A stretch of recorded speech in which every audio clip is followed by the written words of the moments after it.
আরএচকে যাবে সামনের দিকে, নিজাতের গ্রেনেড যাবে, ড্যামেজ খাবে কিছুটা রেড, রেডকে ডাউন করবে ব্লেড এবং কনফার্ম করবেন এই জায়গাটি থেকে আরো একটি প্লেয়ার হোপকে টার্গেট করবে, পয়েন্ট ব্ল্যাক রয়েছে, ড্যামেজ দিবেন, ভালো ডট ছিল but how wrong again charge, blade down button player along with ফুটুস, ব্যাক টু ব্যাক কিছু চার্জেস স্নাইপার থেকে চেষ্টা করছেন ফাহিম, বাট লিকু তারা পাচ্ছেন না, সামনে থেকে যেভাবে এগিয়ে আসছেন আরএচকে সাথে ফ্লিকারে কিন্তু স্নাইপিং ফ্যান থেকেও কিন্তু করা হচ্ছে তাদেরকে স্টপ, ফ্যানও কিন্তু আটকে গিয়েছেন এই মুহূর্তে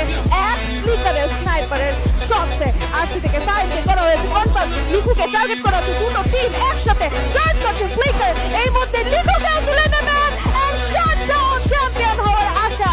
3 against 4, ফ্যান এখানে কি আরসিকে দমাতে পারবে, তিনটা player 20 elimination, আরএচকে domination mode on করেছেন, এন্ট্রি সামনের দিকে যাবেন, আয়ান রয়েছেন, রাকিব রয়েছেন, দূর থেকে অ্যাজয়কে বেশ ভালো স্নাইপিং একটা র্যাপটার রিদম, ফুটুসকে থামানো গেলে এই জায়গাতে সাপোর্ট অন হয়ে যেতে পারে, নিজাত রয়েছে, রাকিব রয়েছে, এন্ট্রি রয়েছে, পিছিয়ে যাচ্ছেন, পিছিয়ে যাওয়াটাই কাল হলো,